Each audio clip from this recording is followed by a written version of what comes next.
Salut. Alors aujourd'hui on se retrouve pour une nouvelle vidéo. On va déchaumer, on va préparer les terres donc pour le semis de luzerne. Donc je vous ai pas encore montré beaucoup de déchaumage cette année.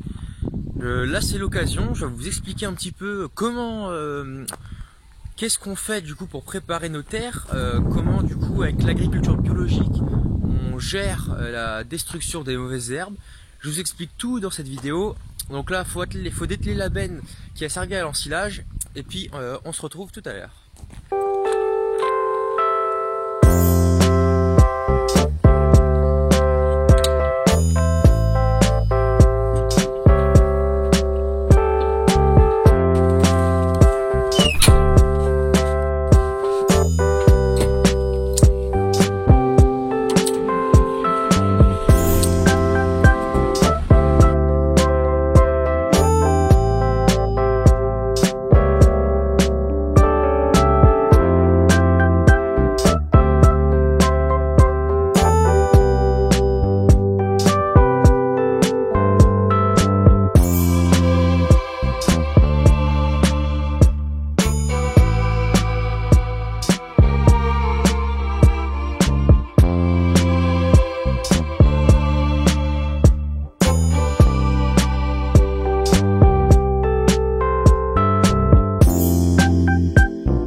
Ça y est, donc je suis en train de déchaumer. Alors j'ai fait un petit champ juste avant qui était très compliqué. Hop, je vais réduire un peu ma vitesse. Qui était très compliqué, très superficiel. Donc pour ceux qui commencent, les fidèles, ils savent quand j'ai des terres, je répète souvent qu'on a des terres très superficielles, de l'ordre de 15 cm de terre, donc c'est vraiment peu, et une forte présence de cailloux. Alors j'ai fait mon premier champ de tout à l'heure, histoire de faire mes réglages, fallait souvent s'arrêter et tout, bon c'était pas évident. Donc voilà. Donc là je suis en train de faire l'autre parcelle. Donc je m'arrête, je fais ma ligne et après je vous parle un petit peu du déchaumage, pourquoi est-ce qu'on l'utilise et je vais vous montrer le déchaumeur que j'ai. Alors voilà l'outil. Donc c'est un déchaumeur à dents. Alors sur la parcelle pour l'instant on a passé un coup de déchaumeur à disque et là c'est le deuxième coup de déchaumeur à dents. Étant donné qu'on est en bio, on n'a plus droit à tout ce qui est phyto, notamment le désherbant, glyphosate par exemple. Donc notre seul moyen de désherbage, c'est le désherbage mécanique. Pourquoi est-ce que j'ai passé un coup de déchaumeur à disque, après un coup de déchaumeur à dents? Alors, chaque déchaumeur a sa spécificité, on va dire. Pour tout ce qui est des graminées, style les repousses de triticale, parce qu'il y avait un triticale pois ici, même le pois, pour tout, l'herbe, tout ça, le déchaumeur à disque, oui, va être très efficace. En plus, c'est un déchaumeur qui fait 5 mètres, on le met sur le gros Renault, on peut avancer à 12 à l'heure, donc ça fait beaucoup, ça fait un bon chantier, à peu près plus de 5 hectares à l'heure. Donc il y a un bon débit de chantier, et puis en premier déchaumage, moi je préfère. Comme ça, ça permet de commencer à arracher les chaumes, à faire un mulch, donc à mélanger la paille avec la terre. Et ensuite, on va attendre, ça a fait un très bon faux semis. J'ai travaillé mon premier travail à peu près 6 cm de profondeur. Deuxième passage, donc j'ai préféré, et le troisième, j'ai préféré prendre un déchaumeur à dents. Parce que je me rends compte qu'il y a pas mal Bon, il y a des repousses de pois, il y a des repousses de triticale, mais il y a pas mal aussi de liserons, notamment. Le liseron, je vais vous montrer ce que c'est. Alors le liseron, je sais pas si vous voyez bien, c'est cette plante là, qui est rampante là, qui... Et vous voyez, alors là j'ai cassé des racines, mais ça a un pivot.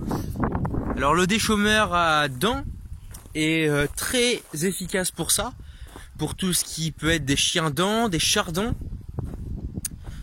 Bon, on n'a pas beaucoup de chardons sur la parcelle, enfin on en a même pas d'ailleurs, j'en ai pas vu. Mais par contre, du liseron, on en a à crever. Alors, vous voyez que là, on a quasiment toute la racine. Alors, je sais pas si vous allez voir. Attendez, hop. Alors, vous voyez là à partir de ce que je tiens, là, toute la racine. Ça, un déchaumeur à disque aurait sectionné la racine et ça aurait fait que ça aurait multiplié les pieds de liseron. Alors, tandis que là, un déchaumeur à dents va soulever la plante et donc va la mettre à la surface du sol et avec le sec, donc la plante va dessécher et va mourir. Bien évidemment, les faux semis et les déchaumages sont réalisés en conventionnel. C'est une méthode plutôt efficace et qui permet de ne pas avoir à utiliser la chimie. Voilà, alors il y a du vent. Alors la grande chance qu'on a aussi, c'est que la ferme est juste à côté de la CUMA. Donc la CUMA, c'est la coopérative d'utilisation de matériel agricole. C'est en gros une entreprise où les agriculteurs vont se réunir, vont acheter du matériel en commun, et comme ça on va juste payer à l'utilisation du matériel. Ça évite qu'on achète par exemple nous un déchaumeur qui coûte cher, et qu'ils servent que je sais même pas, que un mois dans l'année, même pas un mois dans l'année quoi. Même en jour, là cette année on aura utilisé des chômeurs 2 jours quoi. Ça évite qu'on a acheté un déchaumeur qui coûte peut-être 15 000 € pour que 2 jours. Donc c'est très valable, surtout dans des petites structures comme ce qu'il y a en Deux-Sèvres. C'est d'autant plus intéressant, surtout que ça permet de diminuer les charges de mécanisation. Voilà, donc déchaumeur, donc c'est un Smaragd de chez Lemken. Il a une petite révision, là il y a des dents qui sont neuves, tout ça, donc c'est impeccable. 2 rangées de dents, vous voyez. Alors ici, comme je vous l'ai dit, j'utilise pas profond, ça sert à rien parce qu'autrement je vais remonter les pierres. Donc 2 rangées de dents. Après derrière il y a une rangée de disques. Donc en fait les dents vont faire un peu des sillons, des traces, et les disques vont raplanir. Et après on a un rouleau qui sert à casser les mottes et également à continuer à raplanir. Vous voyez que derrière on voit quand même un petit peu les traces, c'est normal, mais c'est quand même relativement bon. Voilà, bon, on est reparti travailler parce qu'il faut quand même faire un peu de boulot.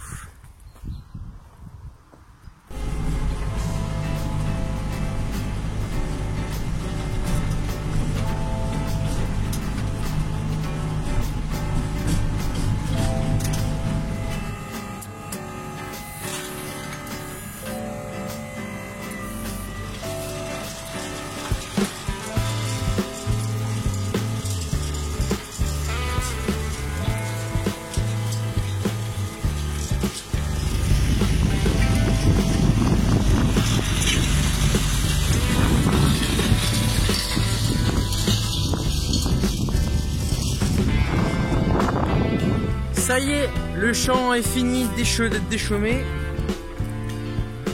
Voilà, bon, je suis plutôt content du travail que ça a fait. En termes d'émiettage, le sol est préparé, enfin, on peut semer la luzerne.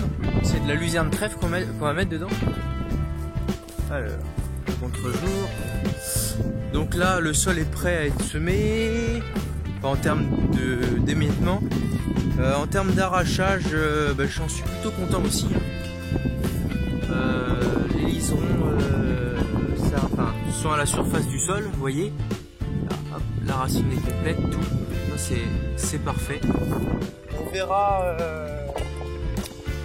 On verra si on refait une autre intervention. Normalement, là, s'il fait beau, s'il y a un bon soleil pendant une semaine, ça va tout sécher, ça va être désherbé. Donc voilà, maintenant, il ne reste plus qu'à la météo de faire son travail. Et puis, ben, je vous dis à la semaine prochaine.